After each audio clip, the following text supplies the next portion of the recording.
Good morning, Mr. Romero. This is the final project of statistics.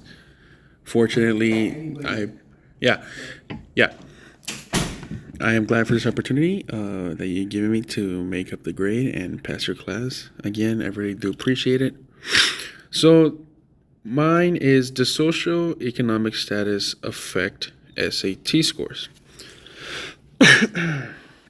The research question is, of course, as I've said, the question is if socioeconomic status affects the students' ACT scores, and if the higher their economic status is, would it mean that their SAT score would be higher or lower? Of course, the three groups will be involved of income will be poverty, middle class, and high class for the socioeconomic status. And the whole gist of it would be if, of course, socioeconomic status would either improve it or lower your SAT scores on overall students.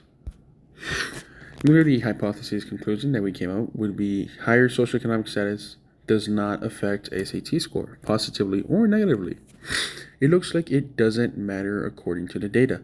The null hypothesis, HO, there is no difference in the proportion of students who score above a certain SAT threshold, which would be a 12 between low income and high income groups.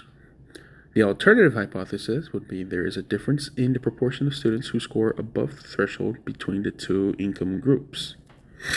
So the hypothesis was that on the data, no matter whether it was greater or lower on socioeconomic, it wouldn't really affect the SAT scores of the students negatively or positively. Then we have the descriptive. No, yeah, I skipped one. The data collection, sampling, and methods. The way the data was collected was by me going around and asking people to fill out a survey. Fortunately, they did, asking what their SAT score and their household income would be. Of course, all of it was anonymously, for they could feel comfortable answering the question and would not be shared. And it would be their household income would be determined where they fit, whether in poverty, middle class, or high class. The sampling method would be, I would think it would be random samples because I didn't have really specified people to pick. I just honestly went up to anyone, whoever hasn't answered the survey yet, and just went. The sample size that I got would be 33. I'm hoping I don't need a higher sample size, but would have been better. Huh? So, the variables collected would be random sample of 32 students, only from the senior class surveyed on their household income and SAT scores to collect the data above. The descriptive statistics is on the image of a dot plot, which was done on a calculator right in front of you, sir. So the screen probably seems familiar. Thank you again for helping me on how to graph this. The graphic displays the scatter plot. General observations I got from it would be data spread. Most data points are clustered horizontally between 800 and 1300 income.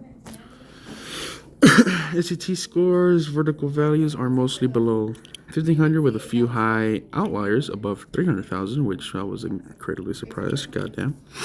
Trend would be there appears to be slight upward variability with increasing income, but it's not strongly linear. A few high income points have significantly higher SAT scores, which may suggest that some higher income individuals score better or that variability increases with income. Outliers.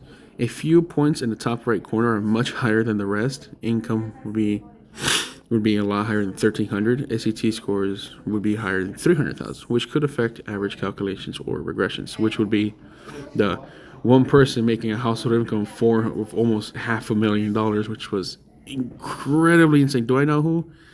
No. Do I wish to know? Yes.